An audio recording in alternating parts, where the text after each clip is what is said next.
Boomset Records. Mission, mission, Ghana Zwaya say out the family. Christmas party, that's to it, Jamba. The day wangu Messiah. The man, the very thing, yeah man. The place.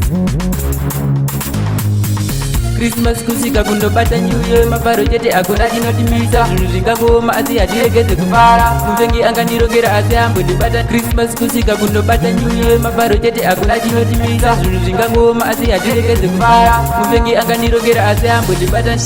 nekuti chacha zvinodhipenda vandondibatsira bazinorema Christmas neNew Year ndosaka ndichipembera nekuti ndivo vandisisa pane ino nguva hanzi tidye tichifara rangarira kupa kunokunda kugamuchira saka usazoita ruchiva mhirizhonga usazoita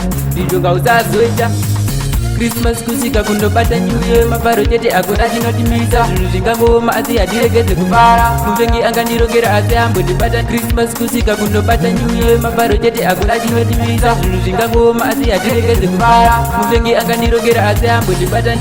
saka mudzaisa redio pafull blast timbotamba tichiseredzera vanambuya vakwiya domi nhasi vatigadzirira chimwe chiresipi chingwa chakazorwa bhata pamwe nepinati bhata uyaone zekuru nemuzukuru gotsi razooma kuti papata saka nhasi hakuna nombondovata mangoma tinenge ndirikusika kundobata New Year mafaro chete hakuna chinotimisa zvinhu zvingangoma asi hatiregedze kufara muvengi angandirongera asi ambondibata Christmas kusika kundobata New Year mafaro chete hakuna chinotimisa zvinhu zvingangoma asi hatiregedze kufara muvengi angandirongera asi ambondibata nekuti chacha ndivo dhipenda vandondibatsira bazvinorema Christmas neNew Year ndosaka ndichipembera nekuti ndivo vandisisa pane ino nguva hanzi tidye tichifara rangarira kupa kunokunda kugamuchira saka usazoita ruchiva mhirizhonga